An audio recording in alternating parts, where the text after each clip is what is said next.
अस्सलामुअलैकुम दोस्तों, welcome to our YouTube channel BBC knowledge. दोस्तों, इस वीडियो का मकसद ना किसी शख्स की दिल आज़ारी है और ना किसी मुल्क को टारगेट करना। इस वीडियो का सिर्फ मेन मकसद पाकिस्तान के दिफा के बारे में बात करना है और सच्चाई को सामने लाना है। हम सबको पता है कि भारत ने सबसे पहले इल्ज़ाम लगाया कि पाकिस्तान ने मकबूजा कश्मीर में हमारे फौजियों पर कातलाना हमला किया है और बगैर किसी सबूत के, बगैर किसी गवाह के उन्होंने फ़ौरन इल्ज़ाम पाकिस्तान पर लगा दिया, जबकि पाकिस्तान एक खुद मुख्तार और अमन पसंद मुल्क है। इस वजह से हमारे वज़ीर-ए-आज़म इमरान खान ने खुले अल्फाज में ये कहा कि हमें सबूत दें कि पाकिस्तान इस काम में मुलव्विस है। अगर पाकिस्तान की कोई तंजीम या लोग इस काम में मुलव्विस हैं तो हमें इस बात के सबूत दें, हम उनके खिलाफ भरपूर कार्रवाई करेंगे। मगर हर बार की तरह भारत सबूत देने में नाकाम हुआ और सिर्फ इल्ज़ाम तराशी पर डटा रहा और फिर भरपूर वावेला किया और अपनी आवाम को झूठ बोल बोल कर वर्गलाता रहा। फिर 26 फरवरी 2019 की सुबह 2:45 बजे भारत के जंगी तैयारों ने पाकिस्तानी हदूद में दाखिल होने की कोशिश की, मगर सिर्फ 4 मिनट परवाज़ करने के बाद जब पाकिस्तानी तैयारों को आते देखा तो भाग खड़े हुए।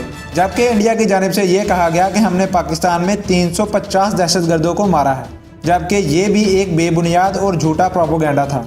उन्होंने कहा कि हमने जाबा के मुकाम पर हमला किया है और भरपूर तरीके से कार्रवाई की है, मगर पाकिस्तान ने इस बात को सरासर मुस्तरद किया और पूरी दुनिया को वहां के मुकाम के बारे में बताया और सबूत दिखाए कि ये है वो इलाका जहां भारत कहता है कि हमने यहां कार्रवाई करके 350 दहशतगर्दों को मारा है। लेकिन वो इलाका बिल्कुल पहली हालत में है। वहां स्कूल, कॉलेज, मार्केट्स मामूल के मुताबिक खुली हैं और डिस्क्रिप्शन में मैंने उस वीडियो का लिंक दिया है जिसमें वो जगह दिखाई गई है कि जहाँ भारत कहता है कि हमने हमला किया है, लेकिन उस जगह पर कोई हमले के सबूत नहीं। आप उस लिंक पर क्लिक करके वीडियो देख सकते हैं और इस वीडियो में भारत के झूठे प्रोपेगेंडे का पोल खोल कर रख दिया गया है। लेकिन फिर 27 फरवरी की सुबह भारतीय जंगी जहाज़ों ने पाकिस्तानी हवाई हदूद के खिलाफ वर्जी की और जवाबी कार्रवाई में भारत के 2 जहाज़ मार गिरा दिए गए।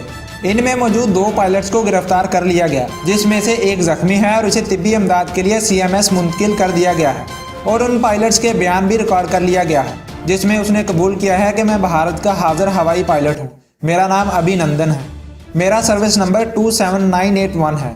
ये बयान इस बात का वाज़ह सबूत है कि भारत पर जंगी जुनून सवार है। भारतीय हुक्मरान जो पाकिस्तान के खिलाफ अपने सीनों में जहर रखते हैं और उनका यही जहर उन्हें होलनाक हालात की तरफ ले जा रहा है। पाकिस्तानी DGISPR ने इन पकड़े जाने वाले फौजियों के पास से मिलने वाले सामान की तस्वीर भी वाज़िया दिखाई। अब इस सारे वाक़ये से भारत आखिर चाहता क्या है? भारत क्यों ऐसा सब करा रहा है? चलिए इसके बारे में बात करते हैं। भारत में चंद दिनों तक इलेक्शन आ रहे हैं और भारत का वज़ीर-ए-आज़म नरेंद्र मोदी, जिसको अगर एक दहशतगर्द का नाम दिया जाए तो ये गलत ना होगा, क्योंकि वो खून की होलियां खेलकर यहाँ तक पहुँचा है। मोदी सिर्फ और सिर्फ इलेक्शन में वोट हासिल करने के लिए ये सब कर रहा है। वो लोगों को पाकिस्तान के खिलाफ वर्गला रहा है ताकि इलेक्शन दोबारा जीत सके।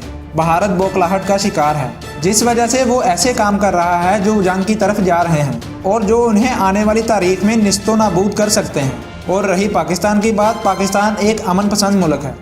पाकिस्तान जंग नहीं चाहता। हम एक ज़िम्मेदार रियासत हैं और हम अमन चाहते हैं। पाकिस्तानी वज़ीर-ए-आज़म इमरान खान ने खुले अल्फाज में इंडिया को अमन की पेशकश की है। उनके यादगार अल्फाज बार बार दोहराए जा रहे हैं कि जंग शुरू करना इंसान के हाथ में है, लेकिन जंग ख़त्म करना इंसान के हाथ में नहीं। इसलिए सोच समझ कर आइएगा। हम वक्त तैयार बैठे हैं अपने सीने तान कर। और DGISPR की तरफ से भी भरपूर अमन की पेशकश की गई। उनका कहना है कि हमारे लिए दोनों मुल्कों की आवाम काबिल एहतराम है और हम नहीं चाहते कि किसी किस्म का जानी और माली नुकसान हो। उन्होंने कहा कि हम सब कुछ कर सकते हैं, लेकिन हम अमन चाहते हैं।